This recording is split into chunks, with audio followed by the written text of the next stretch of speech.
Oi, pessoal, sejam muito bem-vindos. Meu nome é Maria das Graças de Freitas Gomes. Eu sou coordenadora de escritório do UK Pact Project junto com a BH2 aqui no Brasil.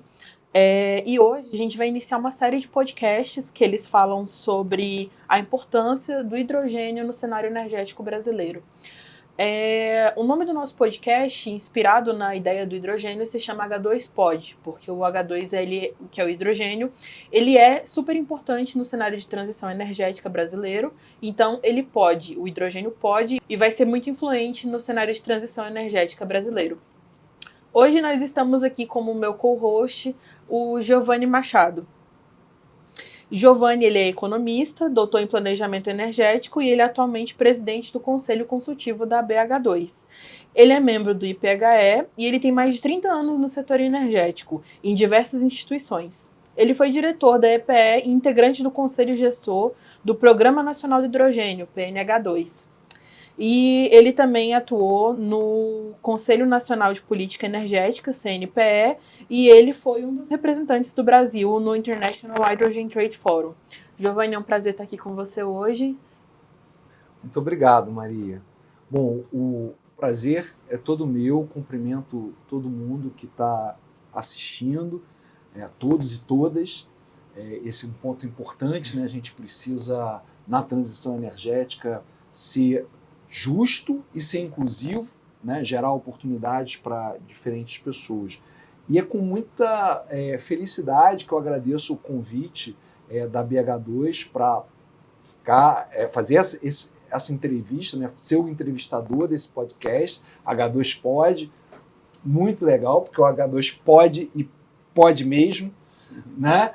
E aí agradecer mais uma vez o Paulo Emílio de Miranda. O Paulo é um ícone e uma pessoa com uma trajetória muito importante na área de hidrogênio, né? Ele criou laboratórios, ele desenvolveu e construiu ônibus, ele engajou partes, né, interessadas, agentes, para construir, né, não só o ônibus, mas laboratórios e ter inserções, né, produtivas relevantes, né, uma integração grande entre academia, indústria e governo, algo de extremamente moderno para os sistemas de inovação em todo o mundo. É assim que se faz. Então, Paulo, eu queria que você se apresentasse e, em especial, contasse um pouco dessa história, tanto da formação da BH2 quanto da formação do IPHE. Ok, muito obrigado, uma satisfação grande estar aqui com vocês. Obrigado pela gentileza da apresentação.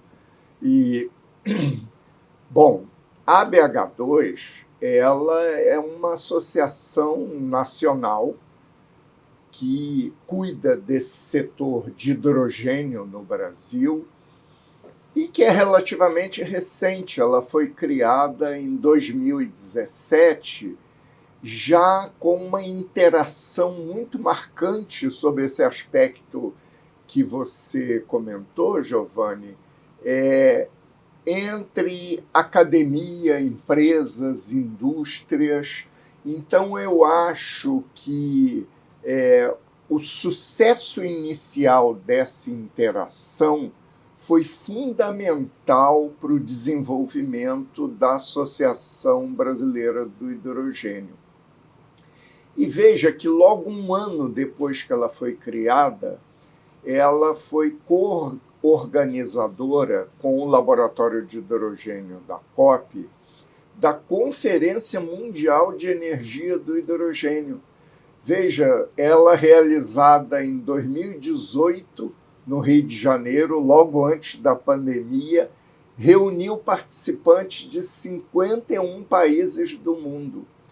Então, eu acho que esse foi um pontapé inicial muito importante para a BH2, porque representou uma atividade internacional de altíssimo nível no Brasil e que ajudou os desenvolvimentos subsequentes da BH2, né?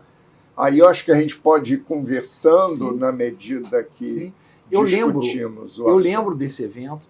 Nessa época, eu estava na EPE e eu era superintendente de gás e biocombustíveis. E eu lembro que foi organizado ao mesmo tempo de uma conferência de biocombustíveis, e assim, lado a lado.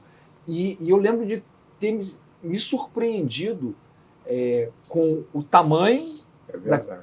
daquele evento de hidrogênio, em algo que, para mim, naquele momento, eu enxergava como muito distante. Né? E, na verdade, você tinha já todo um processo importante ali de fomento que ainda não estava claro, né, enfim, de uma forma geral, para aquelas pessoas que não estavam trabalhando diretamente com hidrogênio. E eu lembro justamente,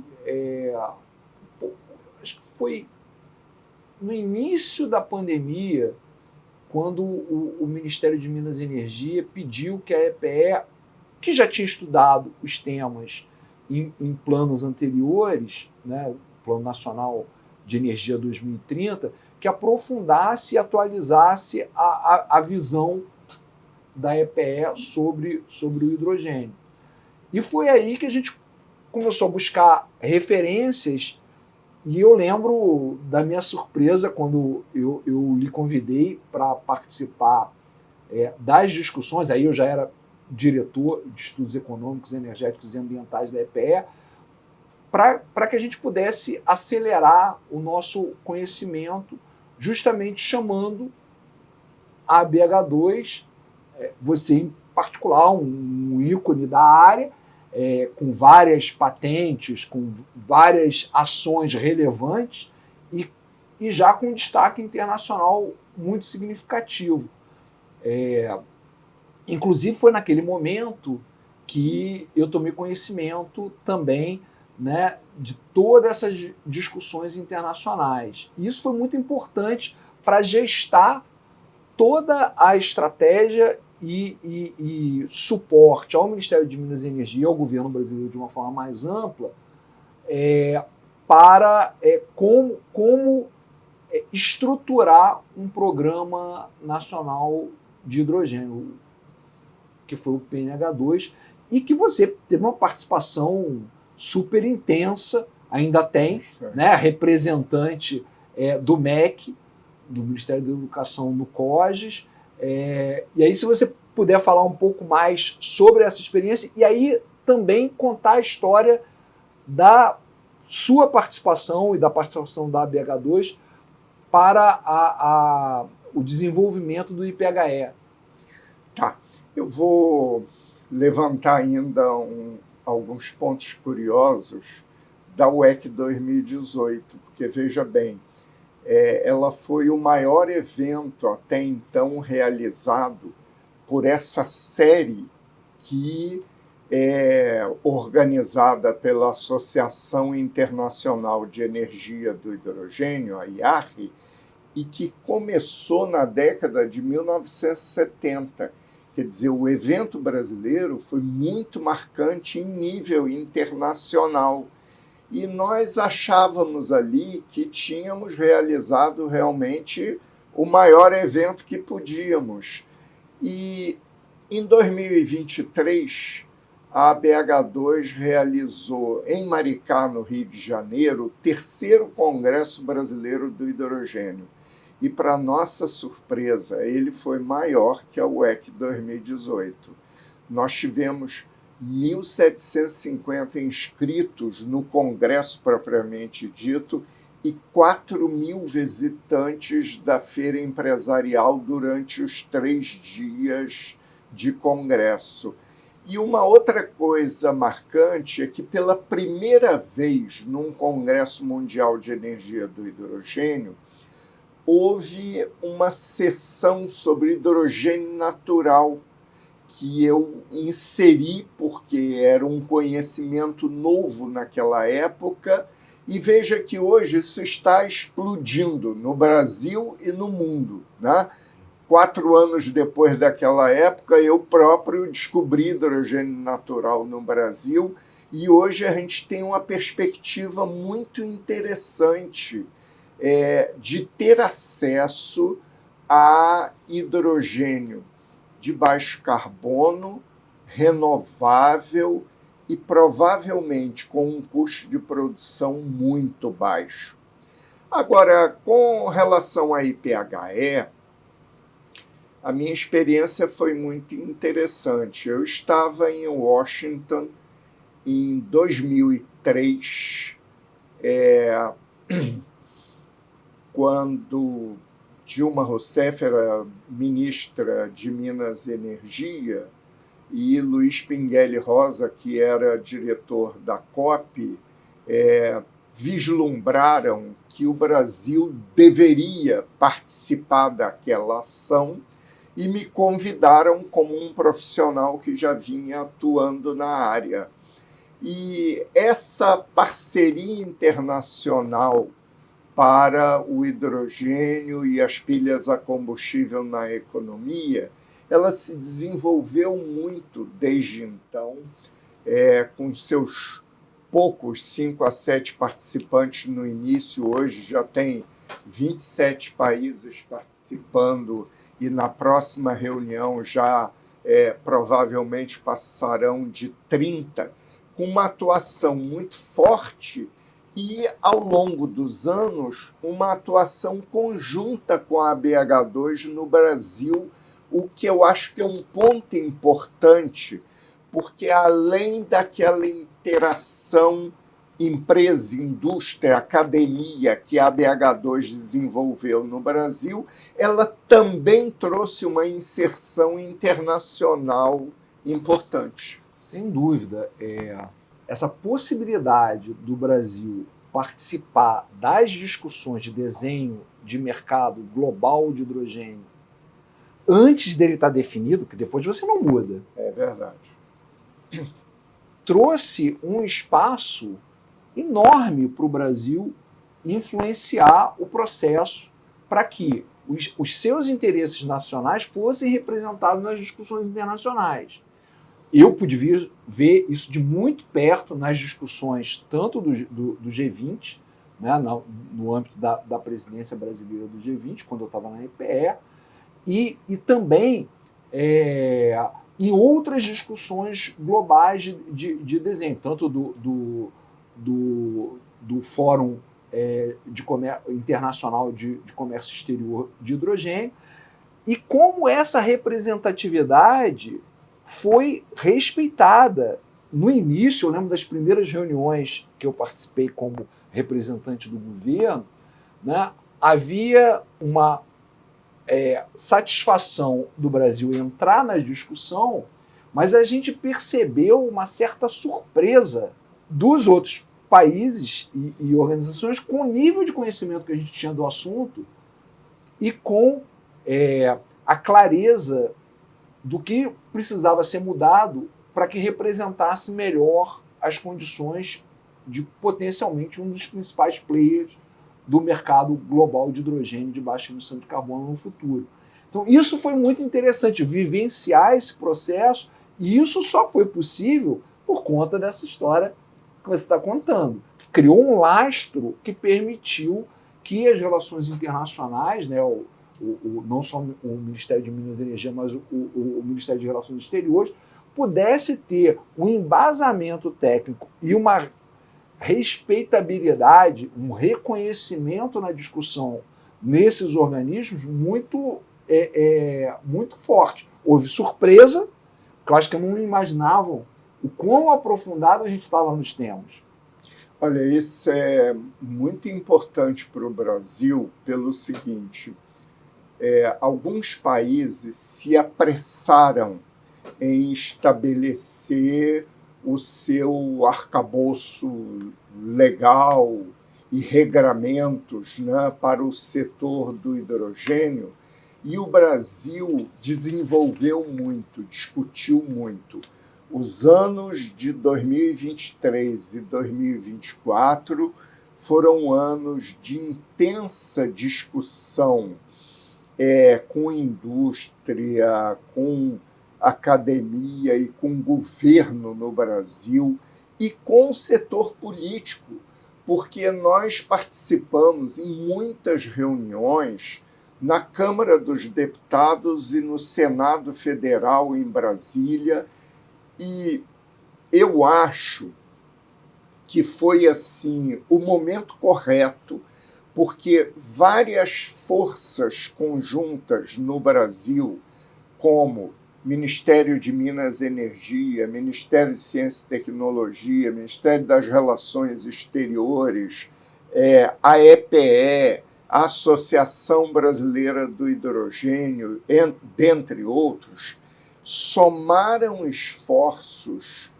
para não deixar que houvesse trancamento tecnológico no Brasil. Então, as duas leis que foram promulgadas sobre esse tema no Brasil em agosto e setembro de 2024, que tem um decreto já quase pronto para sair, provavelmente sairá muito em breve agora com a regulação dessas leis. Isso fez com que o Brasil pudesse alcançar hoje um arcabouço legislativo e regulatório moderno nesse setor. Moderno no sentido de que não só segue uma tendência que também é seguida por outros órgãos internacionais importantes, como a Agência Internacional de Energia, o Hydrogen Council e outros, de abandonar a terminologia de cores para hidrogênio, porque o que interessa para nós, e o que é foco, aliás, do projeto UK Pact, é a descarbonização. Nós trabalhamos para a descarbonização da sociedade e o hidrogênio, ele é um elemento muito importante para isso, porque, ao mesmo tempo, ele é um combustível como os que nós conhecemos até hoje, principalmente agora que a gente conhece o hidrogênio natural. Ele é um vetor energético como a eletricidade, né? E ele é um carreador de energia para várias soluções. Então, um fator importante do uso do hidrogênio na sociedade é que ele conecta setores. Por exemplo, hoje em dia, um prédio como esse em que estamos aqui, ele usa eletricidade. E essa eletricidade tem as origens que nós conhecemos aqui no Brasil. O setor de transportes, ele majoritariamente hoje usa diesel, gasolina, etanol, é outro tipo de combustível. Pois bem, o hidrogênio ele tanto pode ser usado para fornecer eletricidade, refrigeração ou calor num prédio, como ele pode ser usado para movimentar um veículo. Então, é o mesmo combustível que conecta setores da sociedade e, por isso, ele se torna tão versátil. Então, acho que é uma chance que nós temos hoje de desenvolver esse mercado de hidrogênio de baixo carbono no Brasil. Sim, inclusive para transporte marítimo também, né? Sim, claro. Com duas opções, né? Quer por metanol, quer por amônia, quer mesmo por o próprio hidrogênio. O próprio hidrogênio, e mesmo indiretamente, né, o hidrogênio como matéria-prima, se a gente pensar que parte de biocombustíveis que pode ser usado num blend de um navio, né, ele vai precisar de metanol, e aí, num contexto de descarbonização, esse metanol usado como insumo para a produção de biocombustível, né, em particular de biodiesel, ele demanda hidrogênio né, de baixa emissão, e aí é algo importante, né? São muitas oportunidades de negócio para o Brasil. Fazendo um ponto aqui, Paulo, a gente tem um vídeo que a gente vai mostrar depois, da Rosana Domingues, falando sobre toda a experiência de formação de recursos humanos, né? Então esse é um ponto importante, né? Porque a gente vai assistir. A Rosana é também uma pessoa muito importante, uma trajetória longuíssima no setor, uma inspiração, sobretudo se a gente quer aumentar a diversidade, aumentar a inclusão, né? Ter uma profissional, uma especialista como a Rosana junto, né, na BH2 e no projeto é fundamental, porque ela é uma fonte de inspiração para muitas jovens mulheres que querem se qualificar e atuar no setor de hidrogênio, né? Então a gente vai assistir esse vídeo da Rosana agora. É um enorme prazer falar sobre o hidrogênio e mais ainda sobre a formação de pessoas que podem vir a atuar na indústria do hidrogênio, que de tão ampla que pode abraçar diferentes perfis profissionais como os advogados, administradores, químicos, engenheiros, comunicadores, economistas, físicos, biólogos, geógrafos e tantos outros. Formar recursos capazes de atuar nessa diversidade de áreas é muito interessante e desafiador, pois nos coloca sempre na posição de professores e aprendizes ao mesmo tempo. O desafio de formar recursos humanos em diferentes níveis, como os técnicos, os bacharéis, os engenheiros, é ainda mais complexo quando não se tem um mercado consolidado, onde os profissionais que nele atuam possuem formações tradicionais preconizadas pelas universidades e cursos técnicos há muitos anos. Falar de formação de recursos humanos em hidrogênio pode parecer atraente para aqueles que buscam o emprego na química e engenharia convencionais, seja na produção, armazenamento ou distribuição de gases, incluindo o hidrogênio. Entretanto, o desafio que se coloca hoje na formação de recursos humanos para trabalhar com hidrogênio está atrelado à necessidade de produção de energias e produtos mais limpos, os que ainda têm desafios de competitividade.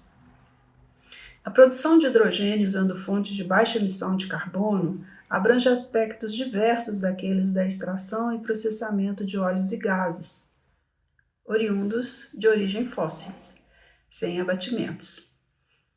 Mesmo o hidrogênio de origem fóssil, com captura e armazenamento ou uso de carbono, requer capacitações adicionais como geologia, engenharia e gestão de reservatórios geológicos.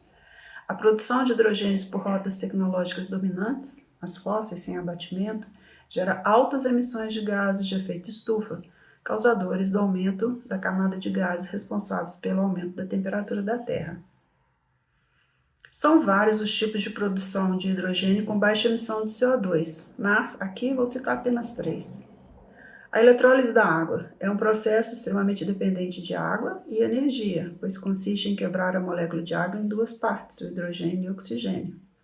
A reforma de moléculas como o etanol e o biometano é um processo que depende da disponibilidade dessas moléculas. Durante o processo pode haver formação de CO2 também, que poderia ser mitigado. Entretanto, esse CO2 já existia na molécula de origem e pode ser considerado como CO2 neutro. Não haverá, pois, um extra de CO2 a ser liberado, pois ele já estava na molécula. A reforma a vapor do gás natural com captura e armazenamento, ou uso de gás natural, é também um outro processo. A primeira parte desse processo é muito similar ao dominante no mercado atual, mas apresenta processos e infraestruturas acrescidas para a captura do carbono. Bom, a pergunta que temos agora é: quais disciplinas serão necessárias para formar os profissionais, por exemplo, se estivéssemos olhando apenas para essas 3 áreas? Mesmo supondo que esses 3 tipos de produção não estarão numa mesma empresa, ou seja, não serão feitos por um mesmo profissional, o que não é necessariamente correto, os profissionais da produção de eletrólise poderiam necessitar de uma formação mais sólida em eletroquímica, em energia, em purificação de água. Para o profissional atuante em empresas de produção de hidrogênio via, por exemplo, etanol, Seria desejável uma formação mais rica em química ou engenharia química. Entretanto, a esses perfis devemos adicionar os relacionados à automação dos processos, a segurança laboratorial, as técnicas de armazenamento e transporte de gases com gestão de risco. Sim, o hidrogênio, assim como muitos outros gases combustíveis, apresenta cuidados de natureza fisiológica, física e química. É um gás inodoro, incolor, que requer técnicas de segurança específicas, dependendo da atmosfera local. É essencial que o profissional tenha formação na segurança de trabalho e possa atuar de forma rápida e efetiva no caso de vazamento de hidrogênio, por exemplo. A formação de recursos humanos na indústria do hidrogênio é sem dúvida necessária. Como introduzi-la nos cursos tradicionais de Química, Engenharia, Direito, Economia é o desafio do nosso tempo. Cabe ainda a questão: será que devemos formar profissionais específicos para atuar na área de hidrogênio de baixo carbono? Imagine só, falar para um aspirante a técnico de 16, 17 anos que ele fará um curso, mas que provavelmente deverá esperar um tempo para que ele tenha um emprego. Apesar do mercado ainda incipiente, é urgente formar jovens, e menos jovens também, capazes de discutir e atuar com conhecimento neste novo paradigma da transição energética, o hidrogênio de baixa emissão. Como faremos isso? Deve ser discutido com as universidades, institutos de pesquisa, senais, indústrias afins.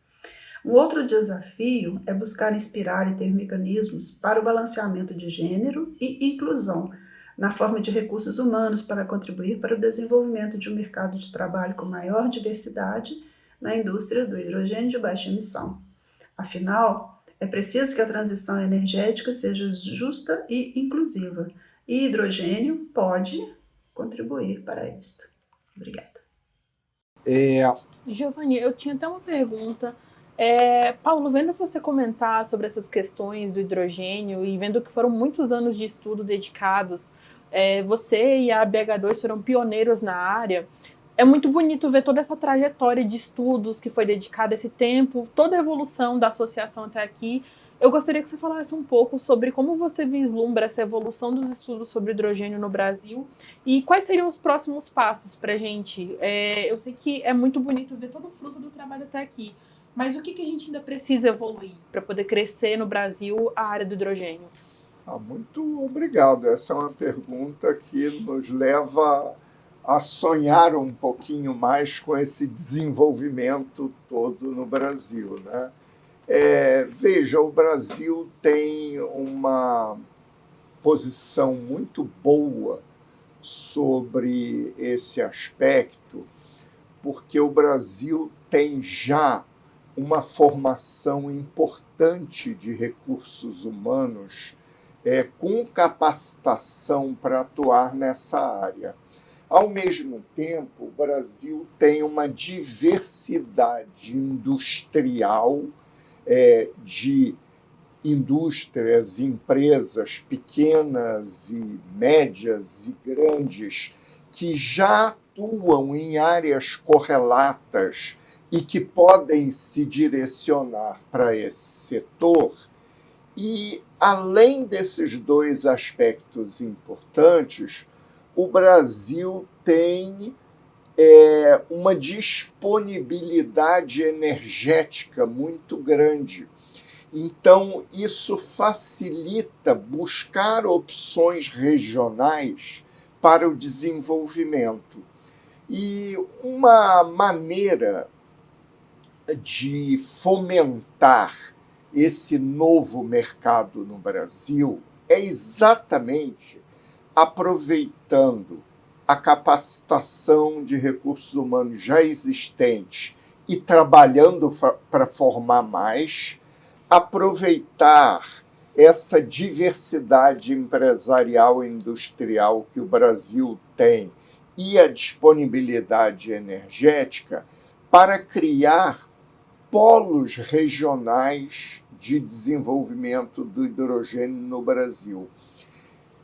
Isso é muito importante porque será possível produzir ou obter hidrogênio num local que tenha demandas localizadas. Isso evita que você tenha que produzir o hidrogênio numa parte do Brasil e transportá-lo para uma outra parte muito longe dali. Então, eu acho que para os próximos anos, o desenvolvimento de polos setoriais em locais diferentes do Brasil farão uma diferença muito grande em termos de desenvolvimento de mercado e poderão criar uma diferenciação também importante do Brasil com outros lugares, por ter vários sítios no território nacional que satisfazem as condições aqui mencionadas, de capacitação de recursos humanos, empresa, disponibilidade de energia e demanda para o hidrogênio.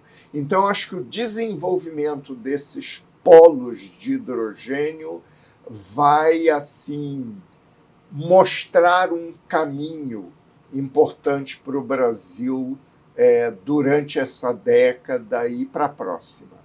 Muito importante isso, Paulo.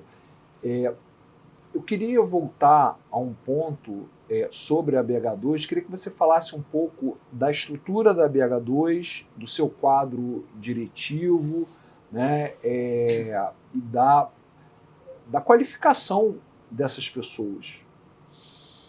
Eu acho que uma coisa que ficou claro nos desenvolvimentos e discussões que tivemos nos últimos 2 anos, digamos assim, de forma muito intensa, sobre desenvolvimento de leis, não só federais, mas também estaduais e municipais no Brasil, foi a força conteudista da BH2, ou seja, a Associação Brasileira do Hidrogênio, quando ela se fez representar em vários setores do Brasil, ela mostrou uma competência de conhecimento desse setor. Conhecimento técnico, conhecimento industrial, conhecimento financeiro e de mercado, conhecimento do que se faz no exterior, em outros países relevantes que desenvolvem esse tema, para que o Brasil pudesse, de uma maneira madura, selecionar o que é melhor para a sua estratégia. E a BH2 só conseguiu isso porque reuniu pessoas na sua diretoria ou que colaboram com as suas atividades que têm grande competência, seja no meio industrial, no meio político, no meio financeiro e no meio acadêmico. Né? Jurídico também, né? Jurídico também. Por exemplo, a nossa diretora de Relações Institucionais, a Daniele Valois, ela é de um grande escritório de advocacia brasileiro que ganhou uma experiência enorme no desenvolvimento de todo o arcabouço brasileiro para o gás natural, que, veja, é um tema próximo, né? Nós agregamos na nossa atuação pessoas como você, Giovanni, que tem uma experiência muito grande no setor energético brasileiro, atuando no governo brasileiro já de muitos anos.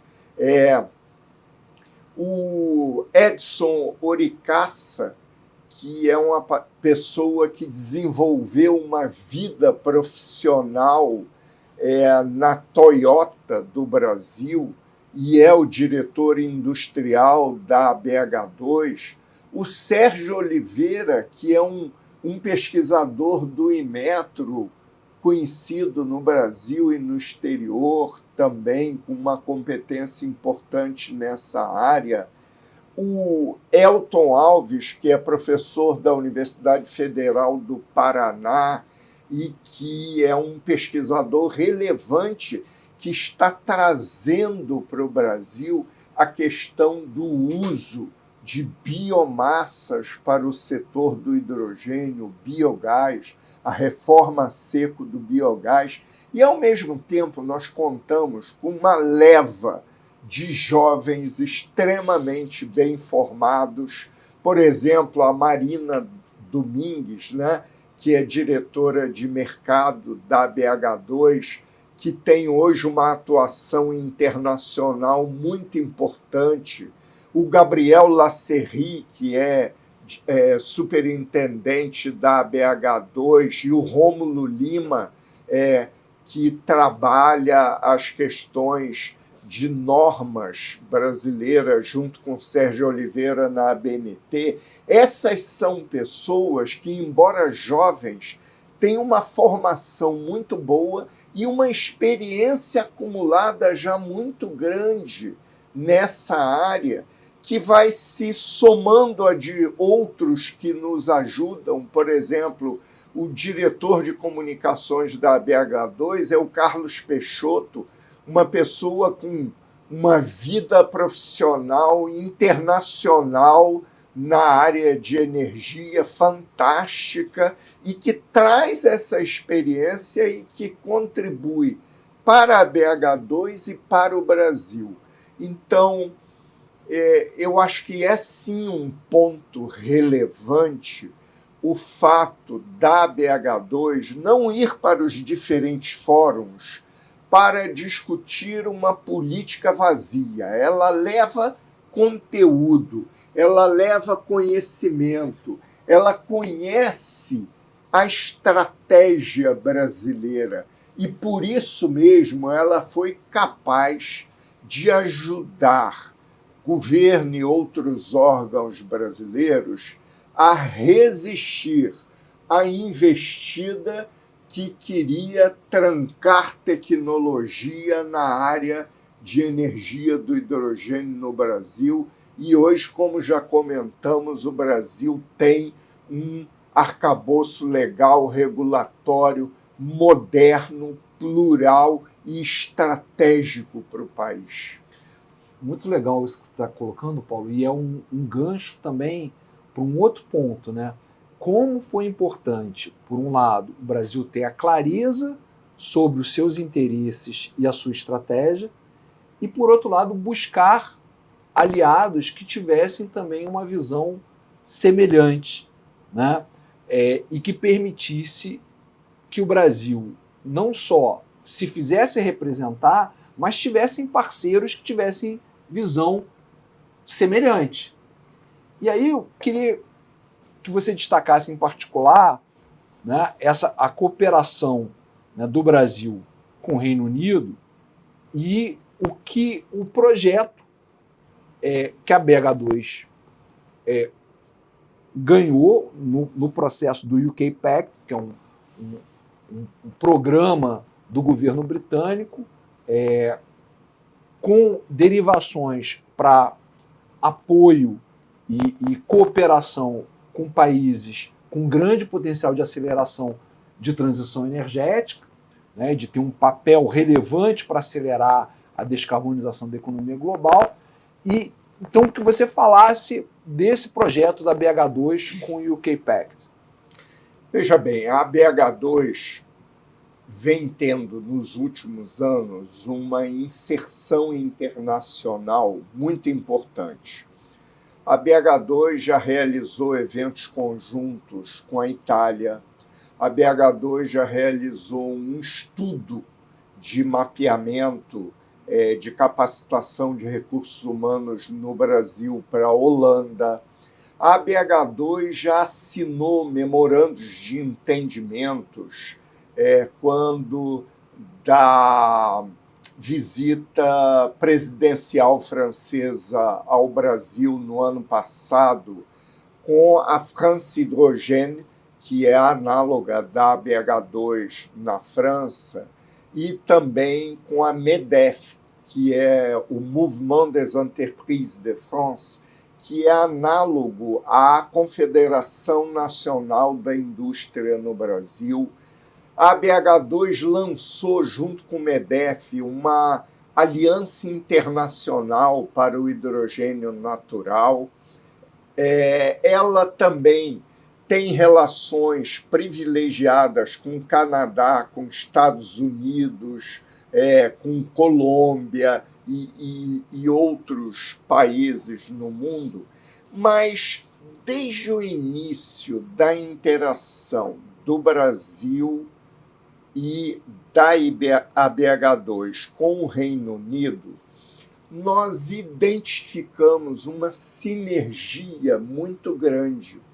Isso porque, enquanto alguns países forçavam, principalmente na América Latina, no norte da África, mas também em outras regiões, um trancamento tecnológico em relação ao hidrogênio, às atividades do hidrogênio, nós reconhecemos que o Reino Unido compartilhava de opiniões análogas àquelas do Brasil, de privilegiar várias formas diferentes de produzir, armazenar e utilizar hidrogênio.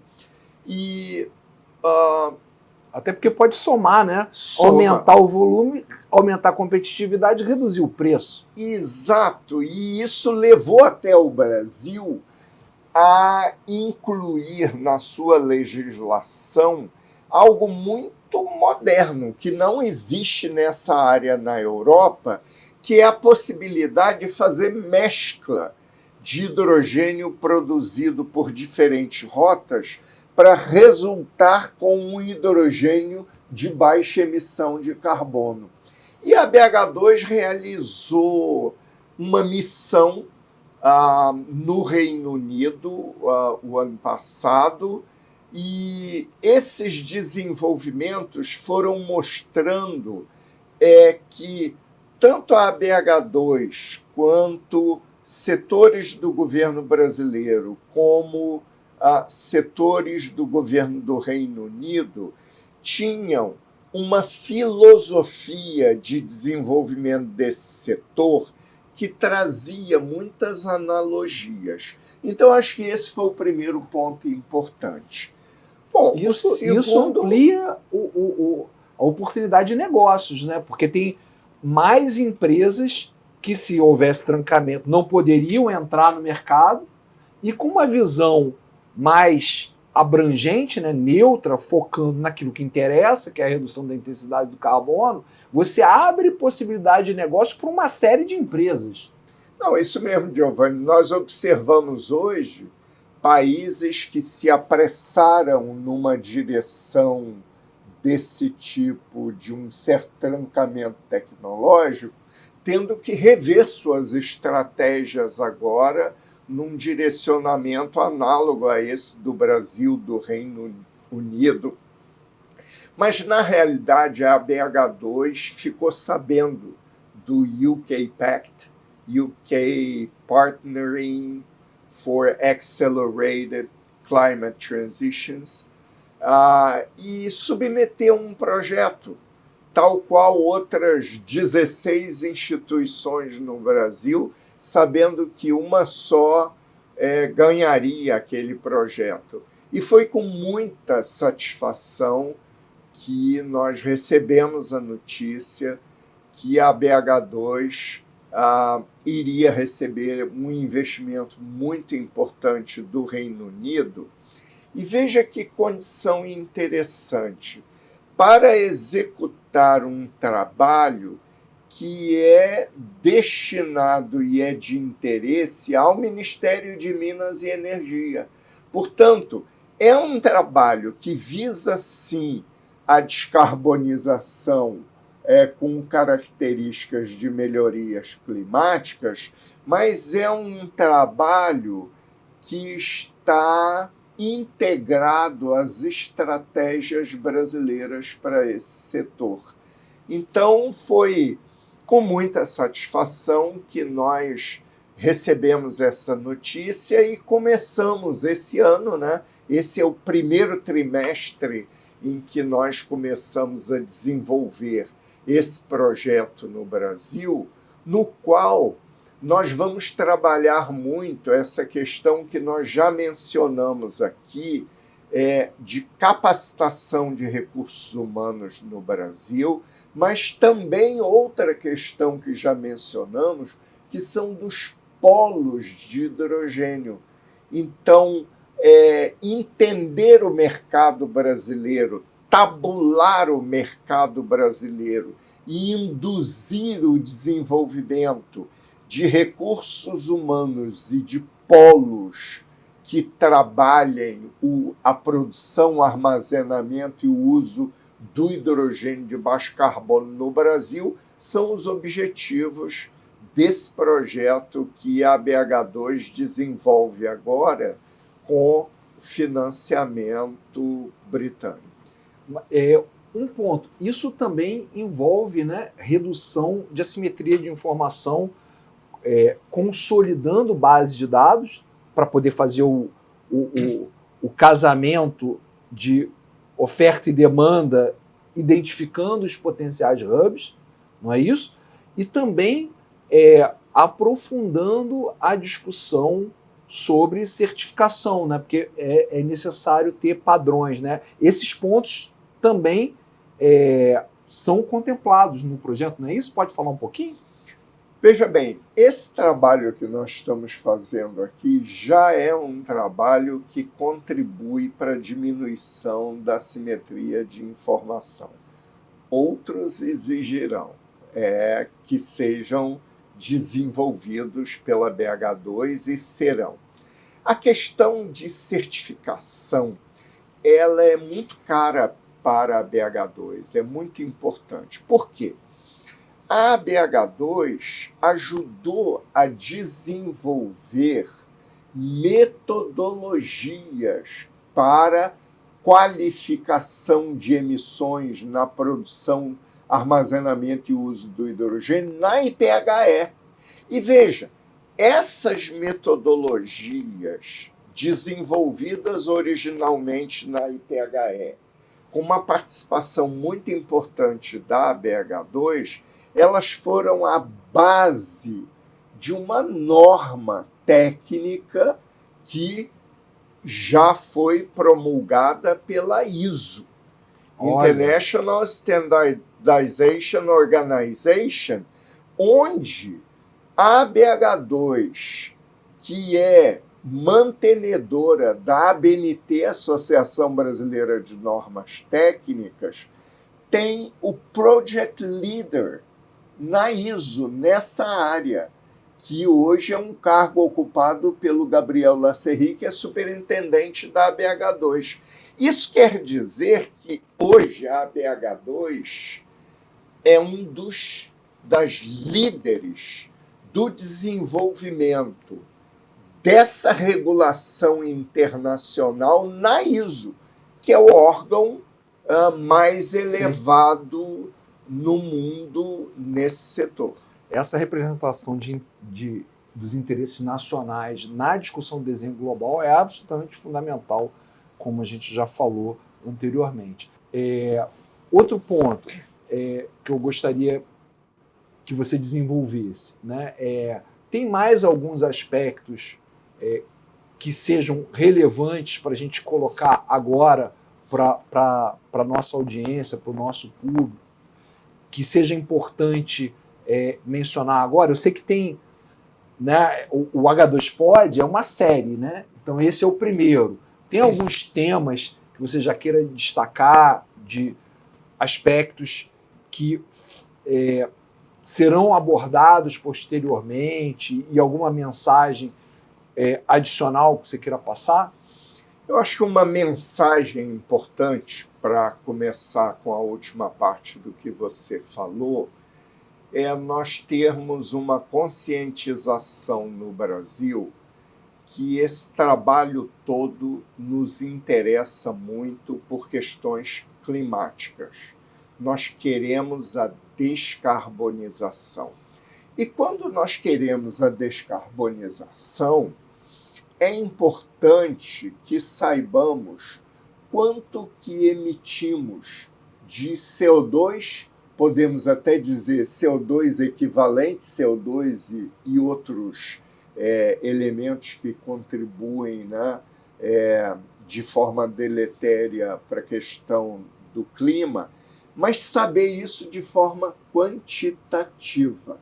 Então, essa questão de ficar usando cores A, cores B e cores C para designar hidrogênio, isso é inapropriado e isso não nos permite, pela inespecificidade que tem, saber sobre emissões. Então, o primeiro ponto, eu acho que é isso. Vamos trabalhar o hidrogênio de baixo carbono, o hidrogênio de baixa emissão de carbono no Brasil, porque é dessa maneira que nós vamos poder quantificar esse nosso trabalho de descarbonização. Sobre temas futuros, nós temos assim uma variedade e a gente tem que se conter aqui um pouco para não trazer muita coisa. Mas eu diria que algo que é muito importante no mundo e para o Brasil agora também, e que eu acho que nós deveríamos trazer brevemente, é a questão de legislação, regulação, certificação. Por quê? Porque isso aí é uma base para abertura e desenvolvimento de mercado. Então, acho que discutir esses temas vai ajudar muito a compreensão daqueles que estão querendo empreender nessa área e ajudar a desenvolver o setor no Brasil. Há outros temas também que eu acho que são muito interessantes e que nós poderemos no futuro abordar, e um deles é o seguinte: o Brasil tem muitas formações salinas, né? Basta pensar aí no pré-sal do nosso óleo e gás, e nós temos isso onshore e offshore. E essas formações salinas, elas são importantes para criar locais de armazenamento de CO2 e locais de armazenamento de hidrogênio.